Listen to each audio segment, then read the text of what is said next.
Hey you guys, so today I wanted to get on here and talk about my journal book that I first published, and it's called Prompt to Grow. I named it Prompt to Grow because it's 52 journal prompts, so technically like one a week. And just like journaling through my healing journey.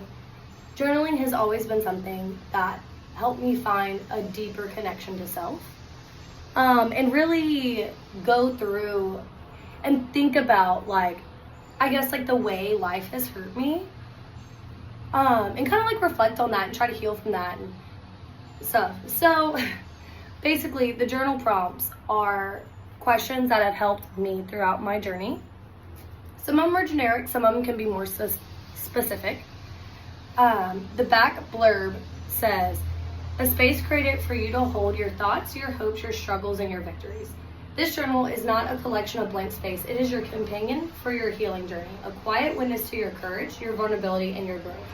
While you write, you may find a deeper connection to self. So yeah, that's pretty much it. The idea of it was to take the pressure off of yourself. Journaling, like I said, helps a lot of people. But I found whenever I was journaling, and I still do, it was difficult for me because I would put a lot of pressure on myself of oh my gosh, well, I didn't do this every day. And I would get in my head about it. I would kind of feel almost like a failure. I didn't do this for myself today, or I'm so behind on this. And so I wanted to give it a space where you would have one a week. If you're normally off on Sundays or Mondays, and you want to, you have your self-care dates where you typically reflect, you journal, you do your to-do list for the week, or whatever that looks like for you, right? I wanted to give it time where you could really reflect on these throughout the week and just not have that pressure of doing it every day. So for example, the first journal prompt in here is, what are your top 5 goals in life? List them in order of the hardest you think they will be to the easiest to achieve. And there's space for you to write and stuff like that. So like I said, some of them are deeper, some of them are more list. But it really gives you that time and space to go through and divulge and think. And it gives you that time. I think time is so important. Anyone can sit here and look and say oh, here's a reflection question. Here's a journal prompt question, and just spit it out and write it. But the more you think about things and the more you have time to evaluate and really see how you perceive the situation, and ponder it and see how it really affects you, and think about it in a different way of just, this is what was dealt, these were the cards dealt to me in life, and this is it. It gives you that space to really process your emotions behind it, and really just go through it. So another one says, if you could go back and relive any moment in life, but you could not change it, what moment would it be? So like I said, some of them are deeper. This one says, make a list of the lessons that your pain and your journey has taught you. So it really just, like I said, gives you time to go through and really be vulnerable with yourself and be honest with yourself. The reason why I wrote this, like I said, these are questions that really helped me heal from the things that I've been through. I have lost both of my parents. I lost my dad in June of 21, and I lost my mom in January of 22. I was very young enough where these people are very important to my life and my outlook and how I'm gonna go about it, but still old enough to be able to take care of myself and live on my own and stuff like that. I mean, I was, but there's been so many times in my life, even this week, I've been dang, I wish I could call my mom and ask her, how would she handle this situation? What's this recipe? Hey dad, this went out at my apartment, how do I fix this? Maintenance isn't fixing it, or whatever the case is. there's things in life, no matter how much you journal or reflect or process what you've been through, that just that processing and the more time that goes on, it's not going to fix those things. Like they say, time heals all wounds. I think that we just learn how to doctor those wounds better, I guess, and how to really just deal with it. Anyway, there's obviously more stuff that's been in my life negatively that I don't really care to talk about on here right now. So we'll leave it at that. Maybe one day I'll have the courage to speak on it. But I also don't want to bring up drama or like involve people and stuff that they have a moment of their life in as well. It just doesn't seem fair. I wouldn't want someone to do that to me, so don't plan on doing that to them. But yeah, so like I said, that's kind of like the basis behind this book. I released this one first. So the book that I'm working on right now, it is called Chasing 25. I kind of talked about it in my last video. And it's about like 25 life lessons that I learned by the time I was 25.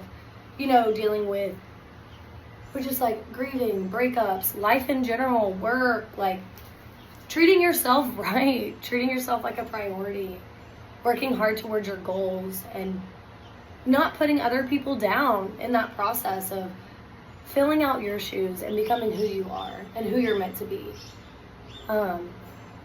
And I knew for a long time that I wanted to write. I wanted to put these things out there. I wanted to advocate for people's mental health who either struggle to advocate for themselves or just feel alone in general. I released this first because I was just scared. I was scared of being that vulnerable, I guess. My job, I'm a bartender right now, and I don't want to be like, oh my God, like I'm famous. Absolutely not. No, I'm not. But I work in the Houston area, and as the bartender at a dive bar, a lot of people know you. You have a lot of regulars. You know a lot of bartenders from other places, and a lot of people know you. And a lot of times people are very like consumed with the bartender's life. And that's not a bad thing by any means, but it made me very vulnerable to this. And I wanted to take that leap of faith, but I didn't want to take such a big leap where I would be scared and never want to do it again, and never finish like what I really wanted to do, what I really wanted to put out there for other people. So I released this first because my delusion told me that if I made something that you write in to become vulnerable yourself, therefore it makes me less vulnerable. It made it less daunting, less scary, more like, gave me more of a sense of accomplishment, like I can do this again. Now, it is available on Amazon and on Kindle Unlimited for right now. I know that there's like a program or something with Amazon where it's not always going to be on Kindle Unlimited. It is on Kindle for sure, but if you have Kindle Unlimited, it should be up. Don't know how long it will be. They let you do it for a certain amount of time. It is available on paperback and on Kindle if you buy your own copy, or on Kindle. It's not gonna have this not for resale ribbon around it. This is just something that Amazon gave me as an Arthur print, as like the first edition, the first copy that came out. So yours won't have that. That's the beauty of it. But yeah, I just wanted to share, and if y'all like this and y'all want to see more about like this one in particular, maybe I can start a series and we can go through and do like these weekly reflections together, whether it's just me putting the prompt on the screen or me reading it out loud, and it just be some nice quiet background noise and we journal together. You know, sometimes it makes things less daunting if you have someone to do it with, even if they're not right there in person and it's on a video. I know I love to do that. I obviously have a huge passion for reading, and I do plan on doing a bookshelf tour soon, but I like to watch those little, I think they're called Pomodos or whatever. It's like 30 minutes on and like a 10-minute break, you know, like the little cycles. But I love to watch other creators sit there and do that. And even though it's silent or there's like some like fire or background noise or something, Like, I love feeling like I'm essentially co-playing with other people. I don't know. I enjoy it. It feels like it kind of holds me accountable. It keeps me wanting to read longer. Because I'm like, oh, like the video is almost over. Oh, we have 2 more rounds. Like, let me just go ahead and do this. And it doesn't put pressure on me. It makes the process more fun. I know not everyone's the same way, but if y'all want to see something like that, definitely leave it down in the comments below. But yeah, so I'm excited. This journal is going to be talked about a little tiny bit throughout Chasing 25. They are meant to work together. That's why I'm also being so hard on myself about why it's taking me so long to edit and put it out and stuff like that. But yeah, so that's the plan. Chasing 25, like I said, it's 25 chapters, it's 52 prompts, but they somewhat go hand in hand, and you can use them as tools for your life, together or separately. It's up to you. Everything's up to you. Everything's up to you and how you want to heal and how you want to go about life. Just don't forget to be a good person while doing it. You know, I believe that life can hand out some very difficult cards to us. And I am a firm believer in not letting those bad times or those difficult times turn you sour and to harden you. Use those times to learn empathy for other people.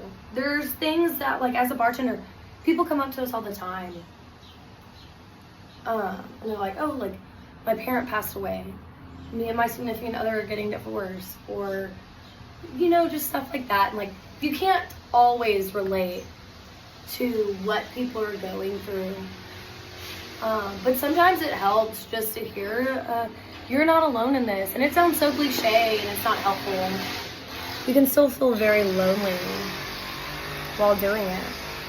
So sorry, they're doing the lawn. So I'm gonna end this video. But don't forget to just continue to always be a good person and never to let life harden you and turn you bad. Like I said, the book Prompt to Grow is available for purchase on my Amazon via Kindle Unlimited, or a hard copy. And I will have it linked in the bio below. So go check it out. If you get it, read it, whatever. Please leave me a review. Or you can find me on TikTok, Facebook, or Instagram and just share it. There's plenty of ways to support small indie authors that go just beyond spending money. Like watching this video to a full, leaving a comment, liking, subscribing, stuff like that. So if you enjoyed this video, by all means, do the thing. And I appreciate your time. Thank y'all so much. Have a great day.